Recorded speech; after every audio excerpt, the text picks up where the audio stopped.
I didn't come back for love. I came back, so they can't lie anymore. I was 11 when my mother, Elaine Whitmore, leaned across the front seat of our station wagon and said, just for the summer. Honey, 3 months tops. My father, Dennis, didn't say anything. He kept his eyes on the gravel RD that curved like a scar into the Ohio hills. His jaw was tight, his hands too steady on the wheel. They dropped me off in front of a farmhouse that looked like it hadn't been painted since the 1960s. 2 stories, brown roof, porch swing crooked on one side.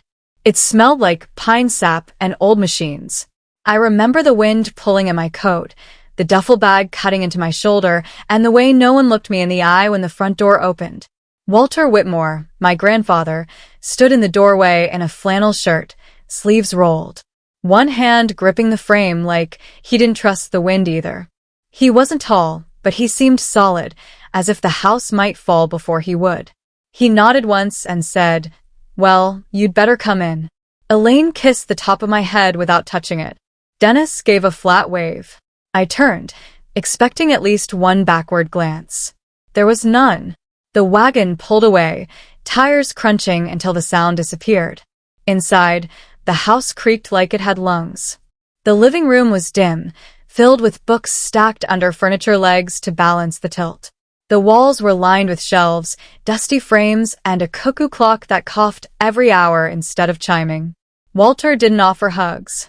He pointed to the staircase and said, "Your room's upstairs. It's the one with the old radio."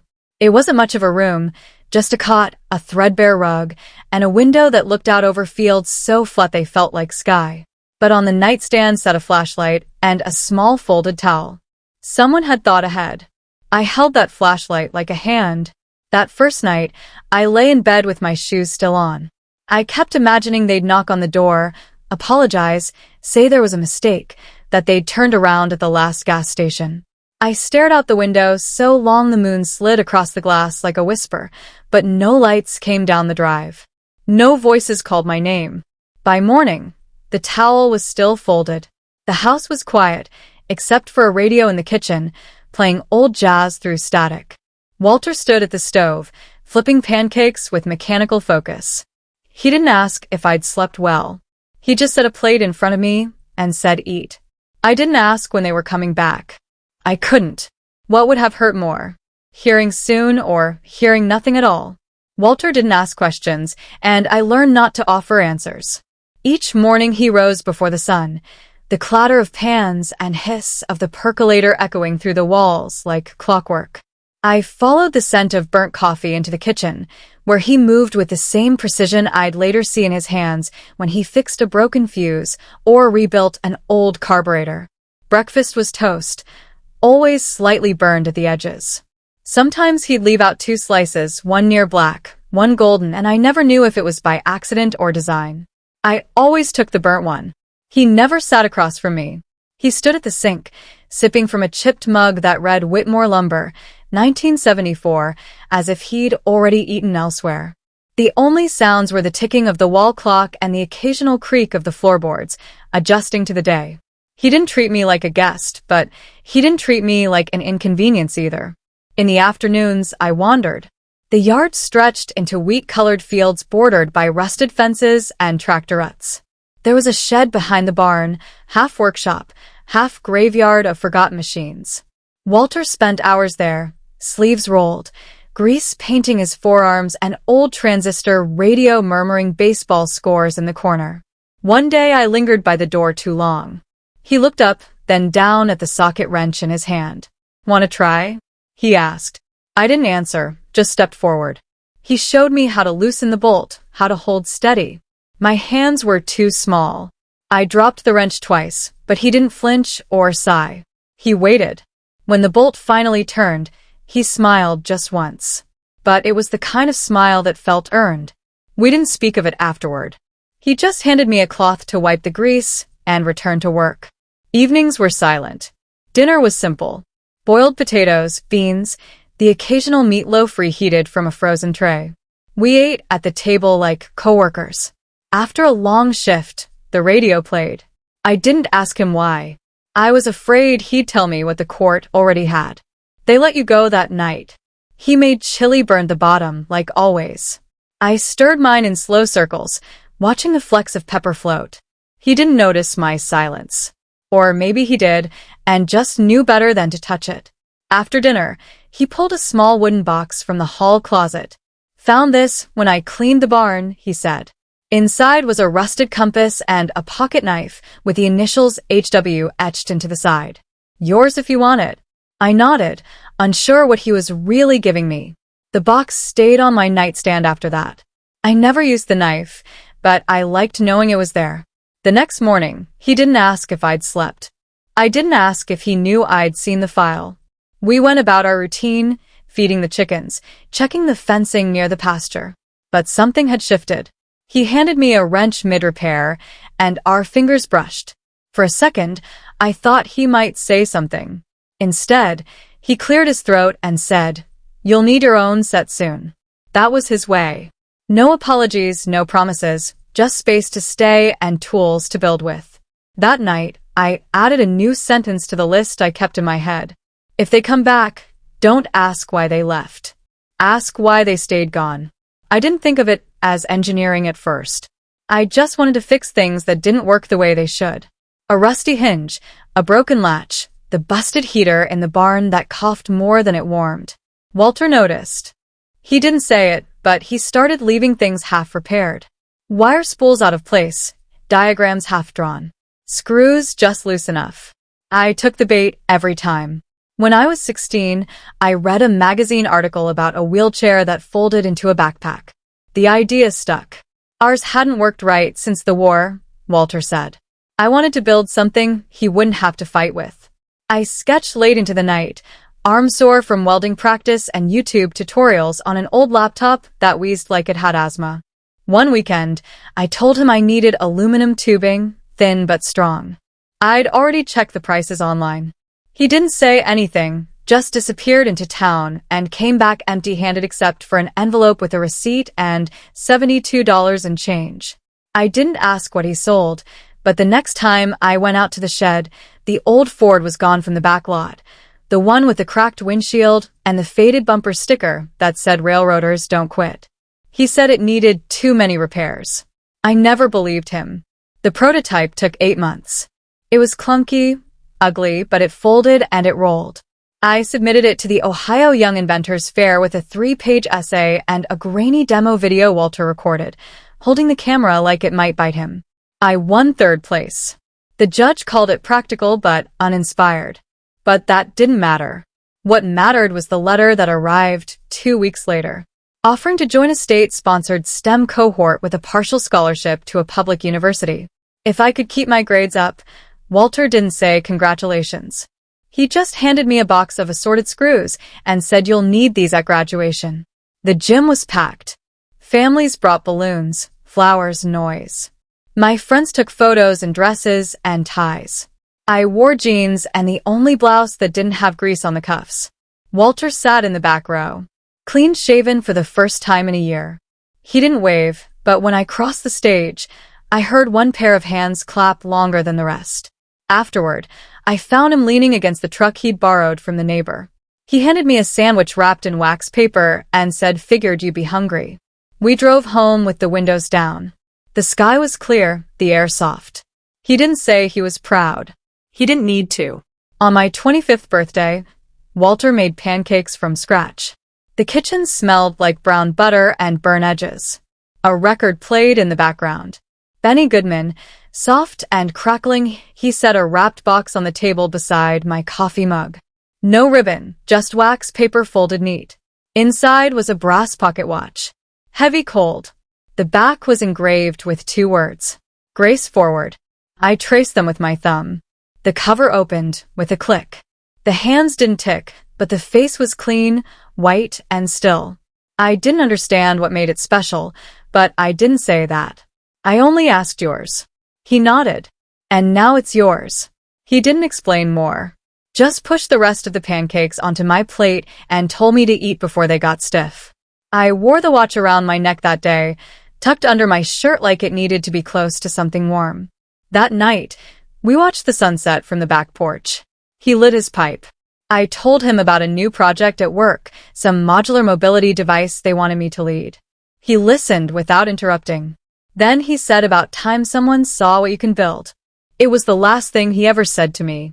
The next morning, the kitchen was silent. No smell of coffee, no hum of radio. His boots were by the door, laces still tied. I found him in his bedroom, lying on top of the quilt he'd had since I was a kid. One hand rested over his chest, the other open, like he'd meant to reach for something. I touched his arm. Cold. I don't remember calling the ambulance or the neighbors who came to stand in the doorway, hats pressed to chests, offering condolences. They didn't know how to speak. What I do remember is sitting at the edge of the porch, watch clutched in my fist, listening to the wind rustle through the trees. He'd been the only one who stayed, the only one who never asked me to be someone else or someone easier to leave. The house echoed that week. Every corner felt too quiet. After the final hymn, Elaine turned and met my eyes. She stood and opened her arms. "Oh, Ruth," she whispered, folding me into a hug before I could move. "You've grown so much. I've missed you." I didn't return the gesture. My arms stayed at my sides, stiff as fence posts. She smelled like lilac and money. Dennis offered a handshake, then pulled me close for a one-armed embrace. I didn't return. "I didn't know you were coming," I said flatly. Elaine's eyes shimmered. "Of course we came. We were devastated when we heard Walter meant so much to us." I didn't say what I wanted to that. Walter never spoke their names. Not once outside, in the shade of the sycamores. They led me toward the parking lot. Away from the neighbors offering potato salad and polite memories. "We should catch up," Elaine said. "Talk about everything Walter left behind." There it was. I stopped walking. "What exactly are you here for?" I asked. Dennis's smile was tight. "To help. It's a lot to manage. The farm, the house, the assets. You're young. You shouldn't have to do this alone." Elaine placed a manicured hand on my arm. "We want to be a family again," she said softly. "It's what Walter would have wanted." I pulled away. "You signed me away," I said. "I wasn't a secret. I was a burden." "You didn't lose me." "You left me." Elaine's smile twitched. "That's not fair, Ruth." "No," I said. "It's not." Dennis stepped forward, voice calm. "Don't let bitterness get in the way of practicality. He left a lot behind. It affects all of us." I looked at them well-dressed, rehearsed, already thinking in dollar signs. "He's not even in the ground yet," I said. "And you're already circling." They blinked, but I didn't wait for a response. I turned and walked back toward the church, toward the people who had shown up long before the money did. The lawyer's office smelled like old leather and fresh printer ink, walls lined with degrees. A window behind the desk looked out over the river, the water gray and low. Her name was Margaret Blake. Late 60s, sharp blazer, hair like steel pulled into a bun. She didn't smile much. I liked that Elaine and Dennis were already seated when I arrived. Margaret didn't offer pleasantries, just motioned for me to sit. "This won't take long," she said, opening a folder. I glanced at my parents. Elaine folded her hands neatly in her lap. Dennis leaned back like this was routine. Margaret cleared her throat. "Walter C. Whitmore's estate has been legally transferred in full to Ruth A. Whitmore, his granddaughter, in legal ward." She paused. The room tightened. Elaine broke the silence. "That can't be right. Walter never discussed any of this with us." Margaret didn't blink. "He didn't need to. You relinquished guardianship in 2009. I have the documents." She pulled out a signed form. Black ink, clear date. Dennis's mouth twitched. "We were advised to do that at the time for Ruth's stability," Margaret continued. "Walter's estate includes the farm for parcels of surrounding land, 2 patents in ongoing use, and majority shares in Whitmore Solutions, Incorporated. Total value just over $92 million. I gripped the chair arms. The number didn't register. I only heard one word. "Walter." Elaine leaned forward. Voice warm. "Darling, with that kind of responsibility, you'll need guidance. Support. We can help." Margaret raised a hand. "Mr. Whitmore anticipated this."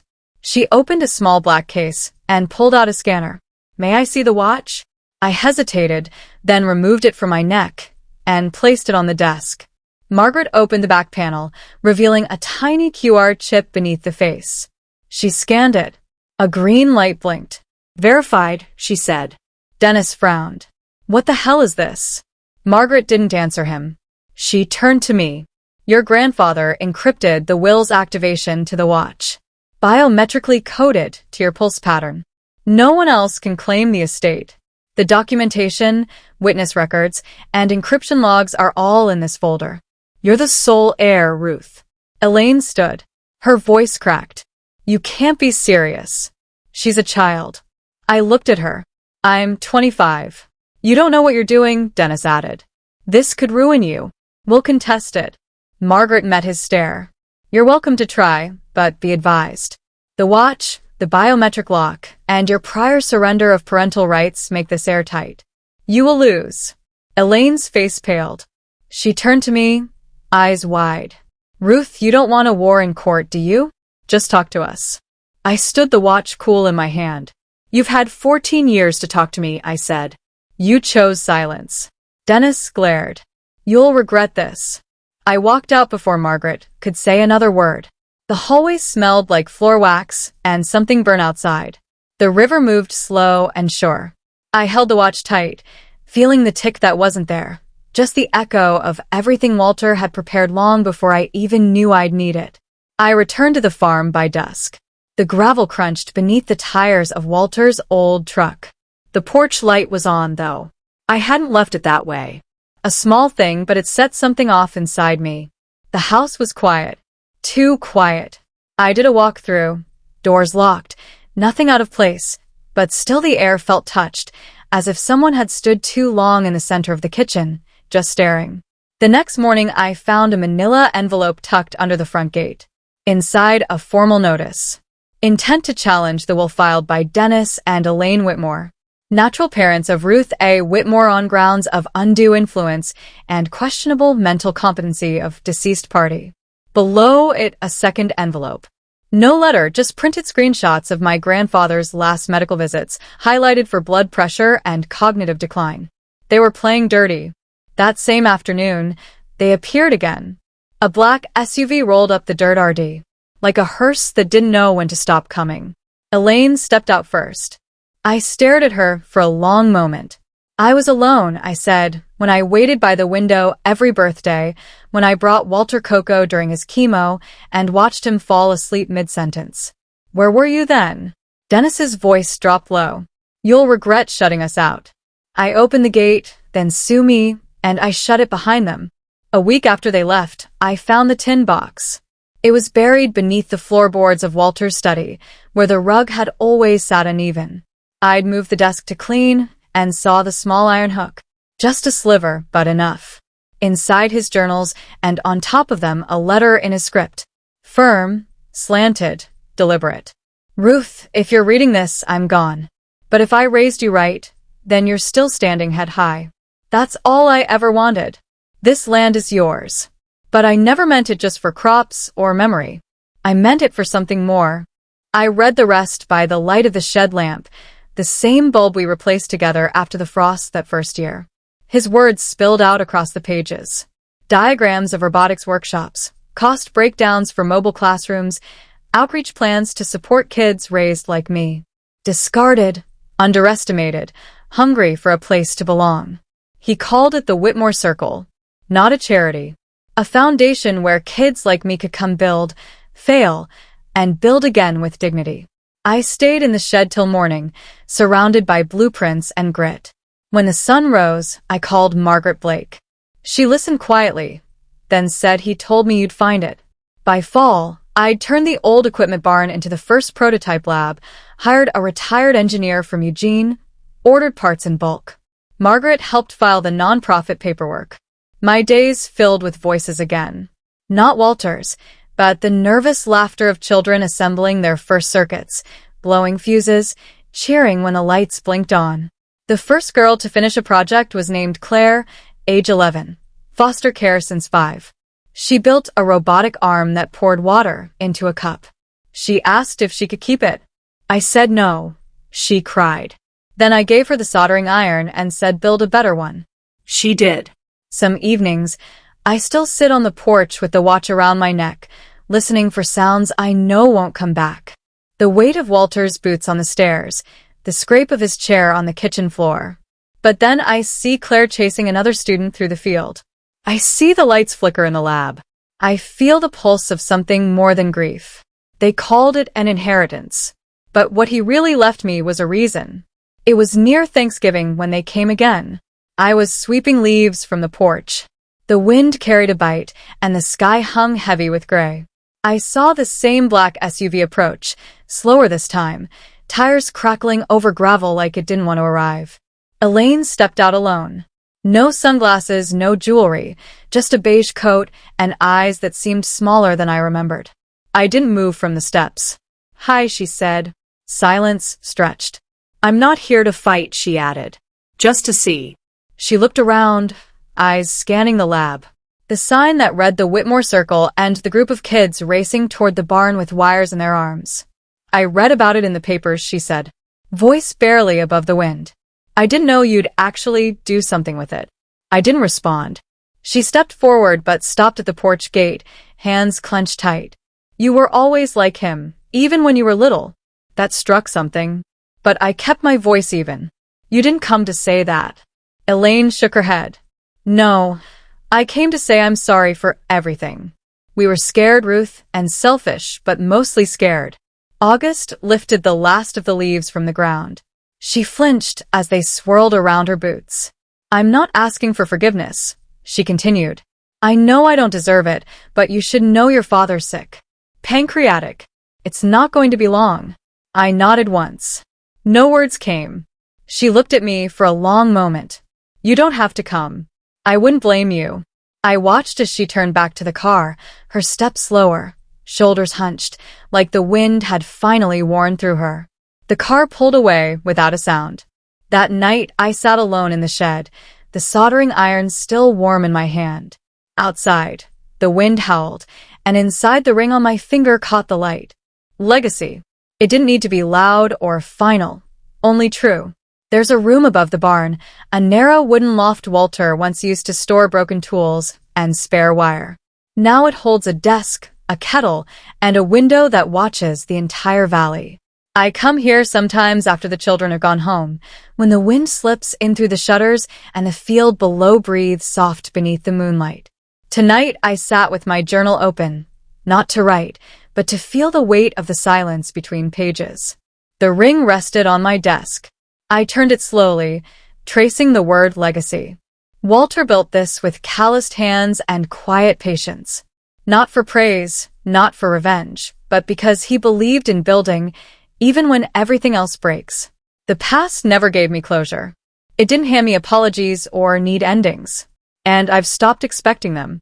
But it gave me something else, a place to begin. Claire will take over the robotics program next year. She's training 2 others to mentor the incoming class. I see pieces of myself in them. Nervous, stubborn, brilliant. Sometimes I wonder if they see me the way I once saw Walter, and if they do, I hope they never learn too quickly just how heavy it is to carry someone else's hope.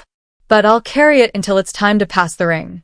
When I locked the shed that evening, the air was colder, the sky quieter, but the lights in the lab still burned.